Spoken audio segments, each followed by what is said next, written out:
right after World War I, the United States will go through a very rough adjustment period as it tries to go from a completely wartime footing where the entire economy is dominated and geared towards the war, and millions of Americans are in the military, to just bolting back into a peacetime economy.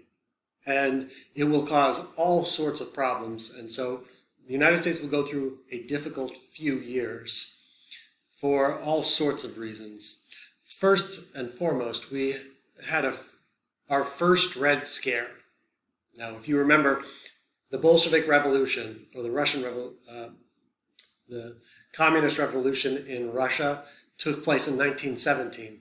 And since that time, the United States has a long tradition of blaming everything on communists and socialists, broad communist socialist movement that's trying to overthrow the U.S. government.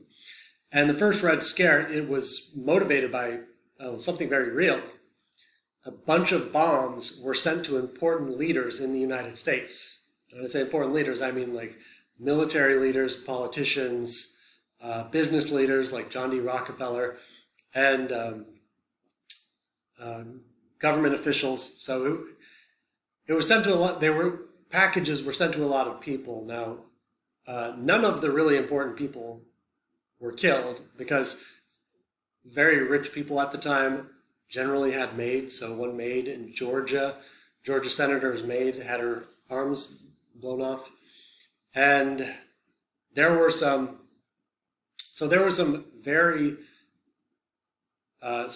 very scary event that led to the beginning of this. One of the bombs was sent to A. Mitchell Palmer. That is the Attorney General under Woodrow Wilson. The Attorney General, of course, is the lawyer for the United States. And Palmer, he overreacted. And I know it's easy to say overreacted, and it's easy to say overreacted when you weren't one of the targets, but he definitely overreacted. And he did it for some very practical reasons, too. He wanted to be the Democratic nominee for president in 1920. So he will go on a just all-out crusade against anyone that is far to the left.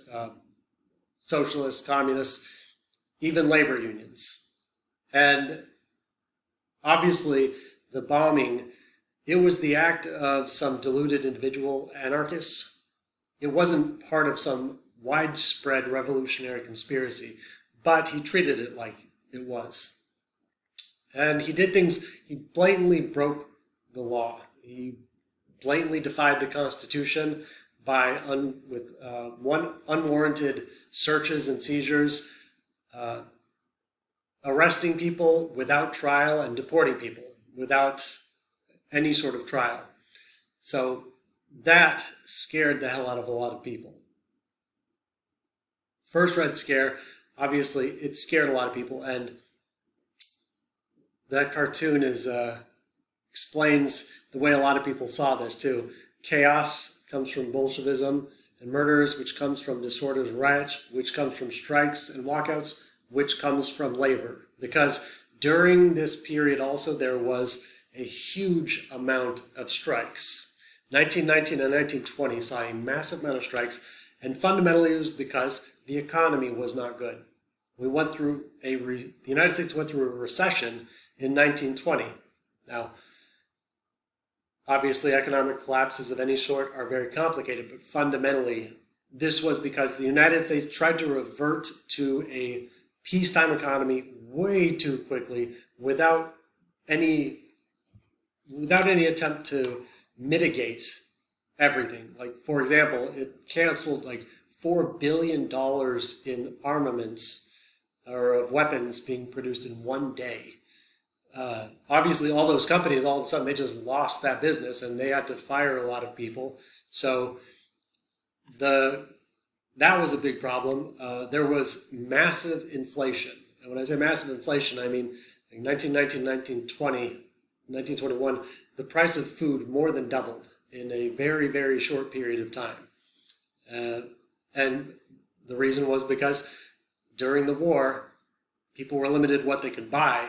Then all of a sudden the war ends, people had this money saved up, and now they could buy all sorts of stuff, so there was too much money and not enough goods. Because on top of it also, you had all these soldiers just come back all at once.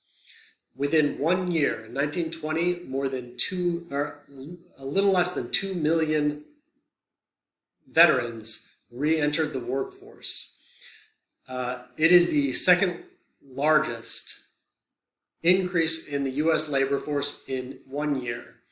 The largest will be after World War II, but after World War II, we handle the readjustment better because we learned from World War I. But in 1 year, you have more than 2 million people coming to the workforce. So, of course, you have to fire a bunch of other people. And so the economy was not good. And it was all because after every major war, there's an adjustment. And World War I was just massive in terms of its effect on the economy. So there was labor unrest all through the United States. In 1919 alone, there were more than 3,500 strikes all across the nation. So that is thousands and thousands in just 1 year. And a lot of it was because people they were not earning enough to actually survive, or they were being fired to make way for veterans. There was all sorts of reasons for these strikes, but of course, Americans blamed it on Bolshevism. You can tell a lot about the mood of the United States by the way labor unions and strikes are treated. And so during the Gilded Age, laborers were treated and strikers were treated really bad. During the Progressive Era, they were treated better. And then during the 1920s, they were treated absolutely horrible again. One of the best examples of it wasn't the largest by any means, but one of the most important was what happened in Boston. Boston police were treated absolutely terribly. In general, being a police officer used to be a terrible, terrible job. One reason police and firemen are so highly associated with bagpipes is because the jobs used to be so terrible, they went to people that were some of the poorest people in society, Irish and Scottish. And the Boston police were treated absolutely terrible. You definitely don't have to know the numbers, but from 1913 to 1919, the cost of living in Boston increased about 80%. The pay for Boston police increased about 13%. So they weren't making enough to live, and being a police officer was just a terrible job for most of U.S. history. They worked 75 to 80 hours a week. They had no workers' compensation, so if they get injured on the job, and it's obviously a dangerous job, there's no compensation for it. They had to pay for their own uniforms, their own weapons. They just had a terrible, terrible time. So in 1919, they demanded union recognition and better wages, or better pay, less hours, time off of work. They demanded better conditions overall and union recognition, or they were going to go on strike. They almost reached a deal with the city, but then the police commissioner and the governor of Massachusetts, a guy named Calvin Coolidge, stepped in to kill the deal. So when the deal was killed, the Boston police went on strike. Now obviously, when police go on strike, well, it leads to pandemonium. And that's what happened. There was just a massive amount of crime. There was looting, there was vandaling. Amazingly, only like 3 people died. But there was a massive amount of vandalism and crime, obviously, because the police are gone. And this got national attention. The whole nation was paying attention to the Boston police strike. And all across the country, they blamed Bolshevism. Behind Boston in this skirmish with Bolshevism stands Massachusetts, and behind Massachusetts stands America.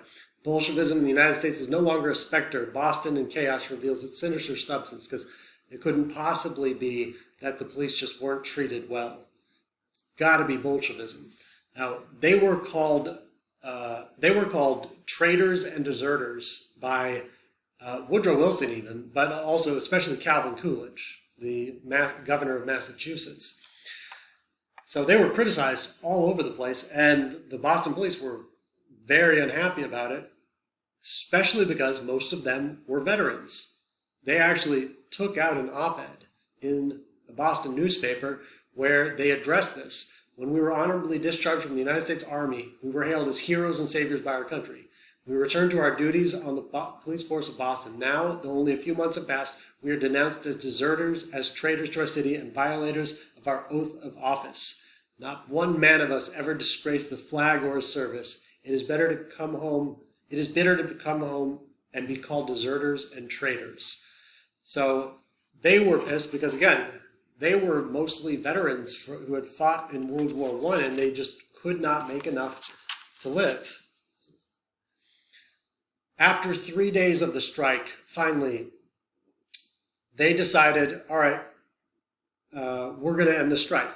And the Boston police, they tried to go back to work, but they were stopped by Calvin Coolidge, governor of Massachusetts. Coolidge, he made one of his most famous statements, and which he would get national attention for. There is no right to strike against the public safety by anybody, anywhere, anytime. And he insisted, no, you're all fired. None of you can have your job back because you went on strike. Now here's the problem though. How exactly? They went on strike because the working conditions were terrible, and they were absolutely terrible. So how do you get other people to take jobs that were absolutely terrible?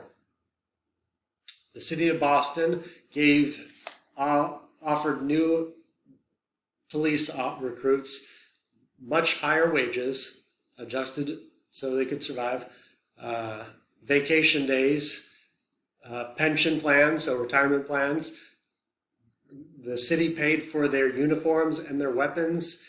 They basically got everything the original police had wanted.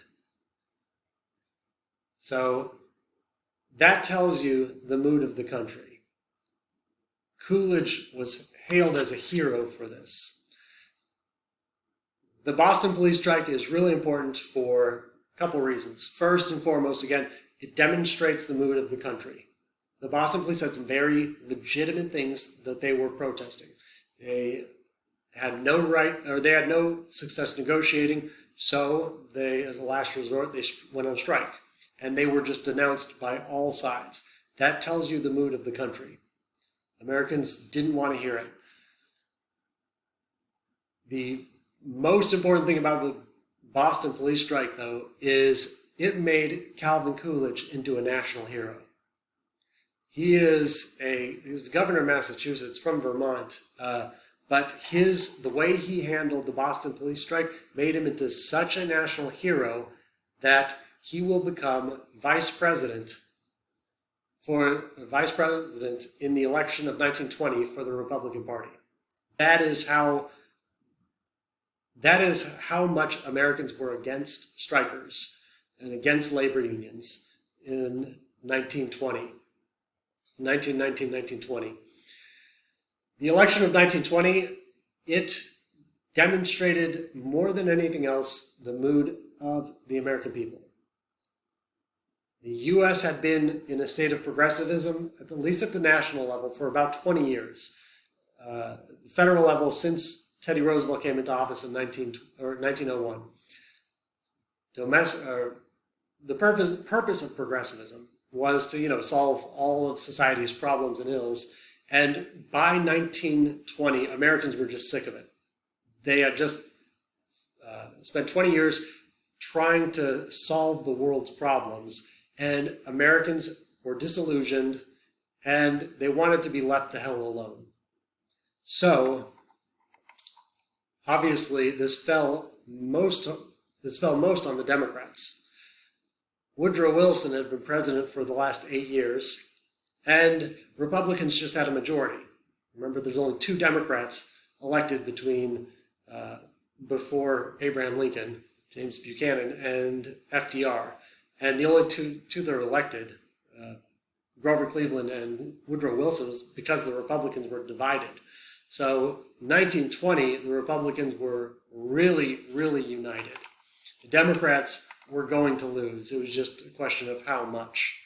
It's called a cheese sandwich election. Republicans could have nominated Cheese Sandwich and it would have won. And in a sense, they kind of did nominate a Cheese Sandwich. His name was Warren G. Harding. The Republicans just wanted someone in office that was going to be uninspiring, not try to do anything big, not try to do anything heroic, and not try to fight any crusades. And Warren G. Harding was the perfect person for it. And the thing is, everyone around him knew it too. One of the political bosses for the Republican Party actually said, for God's sake, do not let him campaign. He's just dumb enough that if a reporter asks him a question, he might try to answer it. No one had any respect for Warren G. Harding. He was from Ohio, and his wife he married a woman that was incredibly rich. She bought him a newspaper, and he basically wrote every pro-Republican thing he could in Ohio. And then he became governor, and he was just a stalwart Republican. He had not done anything incredibly impressive, and he was going to be, that's what Americans wanted. They wanted someone who was going to be unimpressive, uninspiring, and not try to do anything special. And that was Warren G. Harding. And Calvin Coolidge, we'll talk about later. His nickname was Silent Cal, said almost nothing. To give you an idea of how much Americans were not interested in crusades, and to show you the mood of the country, at one point, so Harding didn't go out and campaign. He just sat on his porch in Ohio, and reporters were brought to him, and then he would read scripts to them about what he was going to do. So he didn't go on a campaign at all, and he just read off scripts. And at one point, he was talking to a bunch of Republicans, or to a bunch of journalists, and he actually managed to say, America wants a return to normalcy. Now, he was trying to say normality. The word normalcy did not exist. He misspoke and said return to normalcy. When he said a return to normalcy, there were some journalists who actually reported it and, oh my gosh, look how dumb he is. He said this word wrong. But it captured the mood so much. Americans didn't want intellectual leader like Woodrow Wilson. They didn't want an active crusader. They wanted someone who was uninspiring, who was not even smart, and who was just going to be dull. And so it caught on. They actually ran on a return to normalcy. That is where the word comes from. When you hear the word normalcy, that is a legacy. It's one of the only things that Warren G. Harding gave the United States.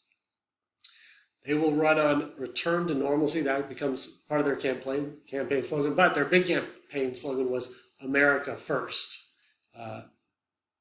Believe this is the first time America First is a campaign slogan. That is obviously popular now, currently too. They were going to win anyway. It didn't matter what he said. He was going to win no matter what. And then the Democrats, they nominated former governor of Ohio, a guy named James Cox. This is the first and last time you will ever hear his name. For vice president, though, they ran Franklin D. Roosevelt. The fifth cousin of Teddy Roosevelt.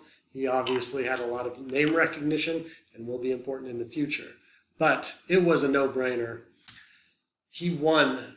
Warren G. Harding won by 60% of the popular vote. This is the largest popular vote victory. It's larger than Abraham Lincoln ever got. It's larger than Teddy Roosevelt ever got.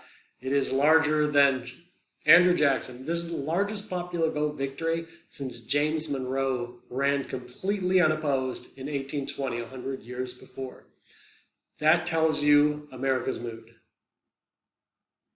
Warren G. Harding, he had no business being a presidential nominee, and he definitely had no business being president. But Americans just wanted to be left alone because they were so interested in everything else that was happening, especially the fantastic economy.